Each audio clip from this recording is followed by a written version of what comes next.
What if I told you that I didn't do cold calling but have sold over 2,600 homes? Instead of cold calling, I used a simple strategy that built my entire business. In this video, I'm going to show you the exact approach I've used over the last 20 plus years to attract clients consistently without having to call strangers.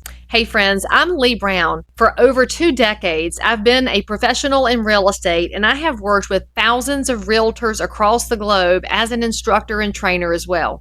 Let me talk to you about cold calls first. Now, what is it really? Well, a cold call is when you dial for dollars. You're the cold call cowboy, dialing someone for business with whom you have zero relationship. You don't know them, they don't know you. On the cell phone caller ID, it has no information, but you got their name from the internet or a phone book if you're old school. Then you get them to answer, so you introduce yourself and you say, hey, I'm in real estate. And if they're interested, things can go forward because it's worked for decades. And if they don't answer or they hang up, you move on to the next call. That's what it is. It's just calling and calling and calling. And yes, for some people, it works like a charm and they love it. There's nothing wrong with that. But the reality is this: in 2026, everyone is getting burned up by scam calls. It looks like your area code and your number, but nobody wants to answer that because they don't recognize it and they're burned out. And if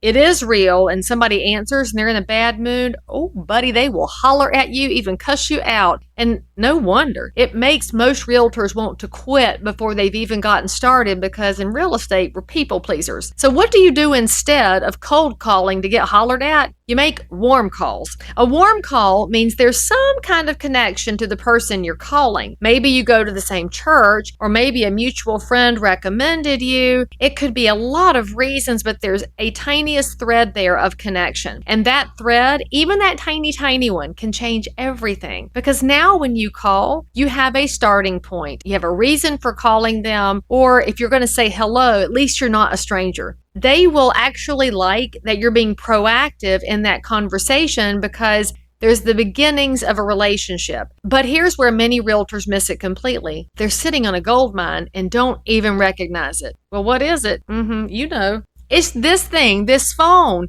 It's got a contact manager. You've got hundreds of people saved in here. You've met them or talked to them. There's some reason they're saved in your phone. I mean, you engaged with them enough to tap the phone or write it in. But you're not calling them. Why? What's your excuse? Because those people, they know that you exist. They know that you're a human and not some AI-generated bot. And they already have some level of comfort with you. So calling them isn't chasing. It's letting them know, hey, I'm here if you need me. And that's how you eventually get chosen. But in case you're struggling to close those warm leads, I can help you, friends. Just book a call with me using the first link below. Now, calling people you know, definitely step one. But what are you supposed to say when they actually answer? Let me tell you a mistake most agents make. They accidentally position themselves as a salesperson instead of someone you can trust. And clients feel the difference immediately. So here's a question I want you to think about. What do people think when they hear your name? Do they think, oh my gosh, here comes another sales pitch. No, I don't need to buy or sell. Or do they think, oh, hey, it's so good to talk to you? Because the difference, that difference is the whole game of sales, not just real estate. It's all sales. Some realtors call people and just go straight to the transaction. Hi, market's moving. Who do you know that's moving? And nobody likes that. It makes them feel like a paycheck. This is where the reputation of the used car salesman comes from. So here's what you have to do. Don't think about selling when you call. Call to serve. And when you reach out, ask them first, well, hey, how are you doing? Then continue the conversation and ask something as simple as, I was just wondering if you had any questions about anything real estate. That's it. You don't have to ask for the business. You have to show up as a resource, because when you do this casually, without any pressure or agenda, people do begin to trust you. Trust me, there's plenty of real estate conversations happening out there, so they need good answers. And the trust in you and in your good answers, that is what turns a contact into a client. If you want a list of questions you can ask during these warm calls, join my email list using the second link.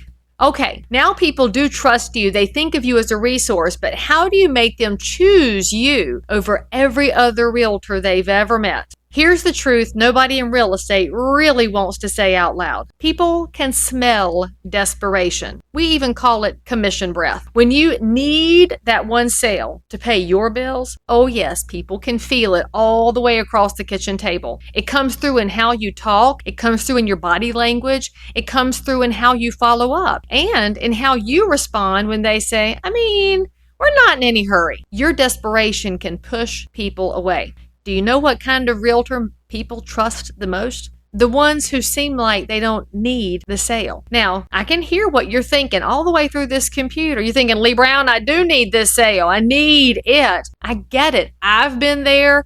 Everybody in real estate has had that dry month where panic starts to set in. But here's what I want you to do instead of walking into the appointment feeling and looking desperate. When someone says it's not the right time, well, don't argue. Don't push them. Don't give them 5 reasons why it's actually a great time to do real estate. Just say, well, that's fantastic. I'm right here when you need me. In fact, I tell people I've got 11 years left on my mortgage. As long as you call me in the next 11 years, we're good. Because when you can say that out loud and mean it, and when they understand that your outcome is less important than theirs, you've won them. Because if you matter more than they do, they're gone, because they need to genuinely feel like you care about their best outcome. Those are the people who come back when they're ready in a year and they tell their friends, this realtor's different. They become the kind of contact that is glad to be a client. They call you before they even think about going online. And if they're cruising an app, they ask you the questions about what they saw. That's the long game. That's how I've sold thousands of houses without a phone call that wasn't warm. It's not by chasing. It's by being the realtor people trust to put their needs first.